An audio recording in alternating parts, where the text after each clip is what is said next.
The 2026 World Cup was always going to be the biggest football tournament in history. 48 teams, 104 matches, 16 cities across 3 countries, millions of fans flying in from every corner of the planet. It was supposed to be a pure celebration of the sport. But right now, just weeks before the opening kickoff, there's a conversation happening that has nothing to do with formations, transfers, or group stage draws. It's a conversation between health officials, travel experts, and public health authorities. And it centers on something most football fans haven't paid much attention to: a rare and deadly virus that recently caused multiple deaths aboard a cruise ship in the Atlantic Ocean. The virus is called Hantavirus, and while it might sound like something out of a medical textbook, it's very much a real story unfolding right now, just as the world is gearing up to travel to the United States, Canada, and Mexico for the biggest party in world football.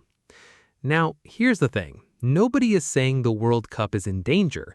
Nobody is suggesting fans stay home. The World Health Organization has already assessed the current global risk as low. But there are legitimate questions being raised about travel safety, disease surveillance, and how well prepared the host nations truly are for an event of this scale. So, what exactly happened? Why are health officials paying attention right now?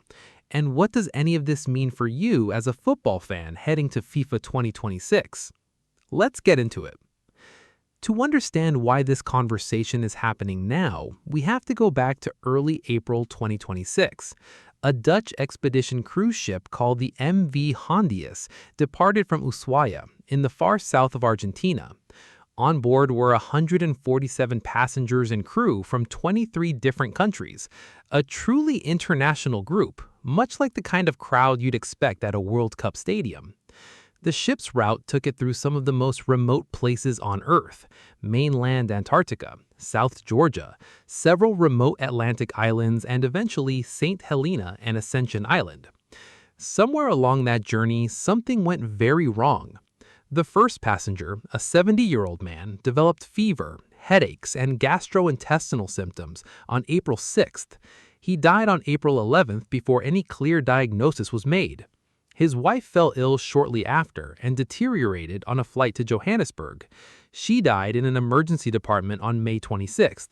Laboratory testing subsequently confirmed she had been infected with hantavirus. A third passenger was evacuated to South Africa critically ill and was also confirmed positive. A fourth died after a rapid deterioration. By May 4th, authorities had identified 7 cases, 2 confirmed by laboratory testing, 5 suspected, and 3 deaths. The WHO was formally notified on May 2nd and immediately activated an international coordinated response. The strain involved is the Andes strain, a variant of hantavirus that is particularly noteworthy because, unlike most hantavirus strains, it has shown evidence of limited person-to-person transmission. It's found primarily in Argentina and parts of Chile, and the ship had originally departed from Argentine territory. Authorities in Switzerland later confirmed a case in a passenger who had traveled on the same ship after visiting South America, indicating that the outbreak had already crossed into Europe before anyone had the full picture. This is the context, and this is why health officials are paying close attention right now. Here's where things get interesting and why this story matters specifically for FIFA 2026. Mass gatherings are, by definition, amplifiers. When you bring together hundreds of thousands of people from more than 200 countries into a concentrated set of cities over 6 weeks, you create conditions that public health experts spend a lot of time thinking about. Not just for hantavirus specifically, but for infectious disease in general. The State Department has estimated that 5 to 7 million international visitors will move through the World Cup host cities across the duration of the tournament. Think about that number: 5 to 7 million people from virtually every country on Earth, traveling through airports, staying in hotels, cramming into stadiums, sharing public transport. Some of those visitors will be coming from countries where hantavirus is considered endemic. The virus is not new. It has been circulating in various regions for decades. There are an estimated 150,000 cases of one of its forms globally every year, primarily in Europe and Asia. Argentina has seen outbreaks. Germany recorded a surge in cases in 2025, linked to a spike in the rodent population in Bavaria. The United States itself reported cases as recently as February 2025, when a woman in New Mexico died from hantavirus pulmonary syndrome after rodent exposure. Now, to be absolutely clear, hantavirus does not spread the way flu or COVID does. The primary route of transmission to humans is by inhaling aerosolized particles from the urine, feces, or saliva of infected rodents. You don't catch it from another person sitting next to you in a stadium, with the exception of the Andes strain, which has shown some limited human-to-human transmission potential in close contact settings. But here's the part of the story that has health experts more focused. The United States withdrew from the World Health Organization in January 2025. What that means, practically speaking, is that when the WHO activated its coordinated international response to this cruise ship outbreak, the United States received none of those real-time notifications, not through official channels, not as part of the Rapid International Alert System. That's a significant gap, and it's one that becomes especially relevant when millions of international travelers are about to descend on 11 American cities for the world's biggest football event. Let's go a bit deeper on what this actually means from a health preparedness standpoint, because there's an important distinction between overall risk and surveillance capability. When we talk about the risk of hantavirus spreading at the World Cup, the WHO has been clear. The current global risk from this outbreak is assessed as low. The cruise ship cluster appears to have been a contained event involving specific exposure conditions in a remote environment. The virus is not airborne in the way respiratory illnesses are. Most people attending the World Cup will never come anywhere close to the conditions that lead to hantavirus exposure. So why does this matter? Because the bigger issue isn't hantavirus alone. The bigger issue is what this episode reveals about health monitoring infrastructure at the exact moment the world is about to converge on North America. Think back to previous major tournaments. The 2014 World Cup in Brazil prompted enormous discussion around dengue fever and other vector-borne diseases.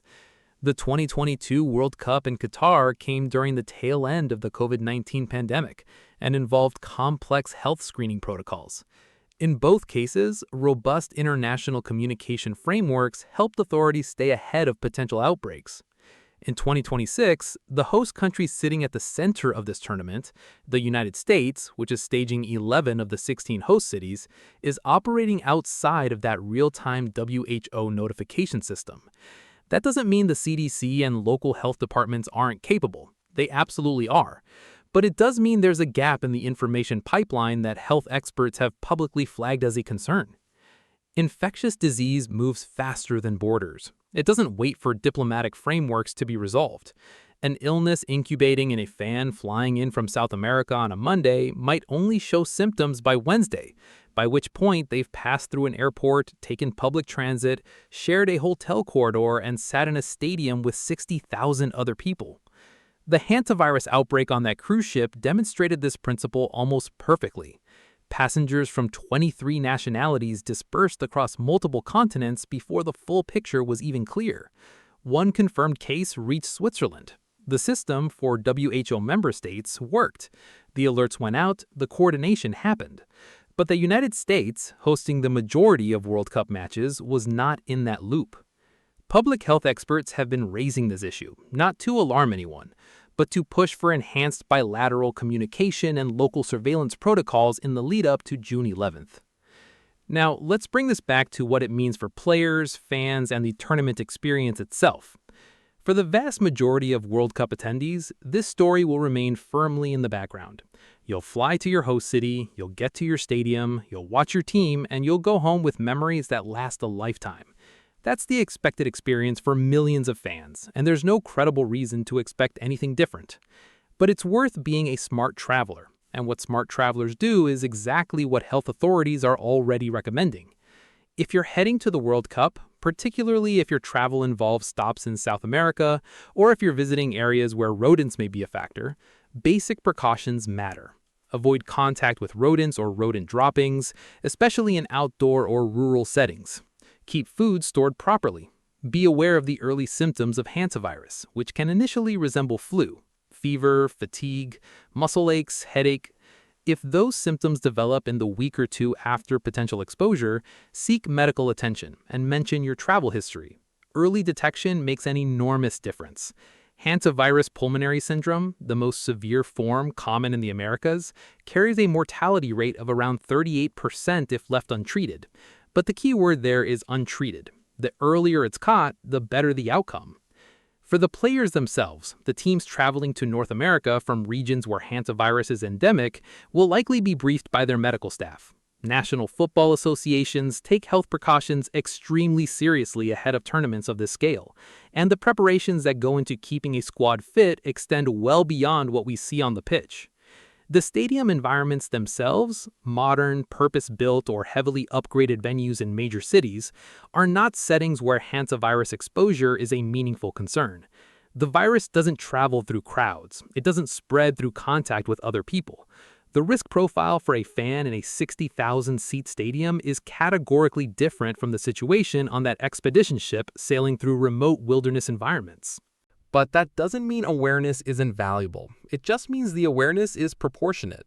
So where does all of this leave us as we look ahead to June 11th? There are a few scenarios worth thinking through.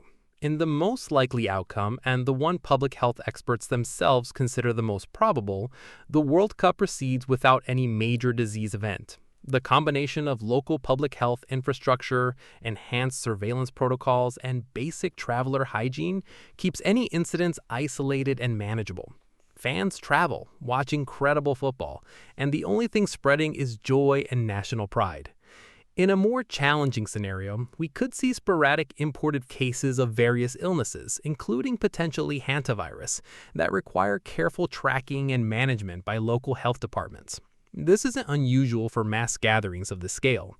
It happened at the 2014 World Cup, it happened at the Olympics, but it would test the surveillance infrastructure, particularly given the gap in real-time WHO communications. What FIFA and the host nation health authorities can do, and what they are doing, is building out enhanced bilateral arrangements that compensate for the formal gap in international health notifications. Local health departments in each host city are scaling up their infectious disease surveillance capacities specifically for the tournament window. The CDC maintains its own significant independent capability, and there are strong institutional connections between U.S. health authorities and their international counterparts, even outside the formal WHO framework. The conversation that the hantavirus cruise ship outbreak sparked wasn't panic. It was a signal.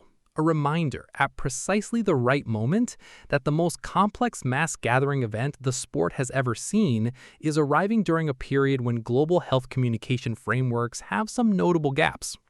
What we do with that signal matters. So here's the bigger picture. The 2026 FIFA World Cup kicks off in just weeks. It's going to be extraordinary. 48 teams, 104 matches, the return of football to North America after 32 years, Argentina defending the title, new nations making their debut, and for millions of fans around the world, a once-in-a-generation chance to experience the game live at the highest possible level. The hantavirus story isn't a reason to change those plans. The WHO itself has assessed the global risk as low. The outbreak appears to be contained. The conditions on that cruise ship, remote wilderness, prolonged and closed exposure, are fundamentally different from a World Cup environment. But this story is a useful lens through which to look at something that doesn't always get enough attention in the build-up to tournaments: the quiet, unglamorous, absolutely essential infrastructure that keeps millions of people safe when they travel to a global event. The surveillance systems, the communication channels, the health protocols that run invisibly in the background while we're focused on corner kicks and penalty shootouts. Those systems matter. They've mattered at every World Cup, and they matter especially in 2026 when the scale is bigger than it's ever been. The football is going to be brilliant. The stories off the pitch are going to be just as compelling. And as always, the world of football finds ways to keep us talking long before the first whistle is blown. So here's what I want to know from you. Does news like this affect how you think about attending the World Cup in person? Do you think FIFA and the host nations are doing enough to prepare for health challenges at this scale? And what's your prediction? Which team is lifting that trophy at MetLife Stadium on July 19th? Drop your thoughts in the comments below. If you found this useful, hit the like button. It genuinely helps this channel reach more football fans who want the full picture, not just the headlines. And if you're not subscribed yet, now is the time, because as FIFA 2026 gets closer, this channel is going to cover every angle that matters. This story is still developing, and as always, football never stays quiet for long. See you in the next one.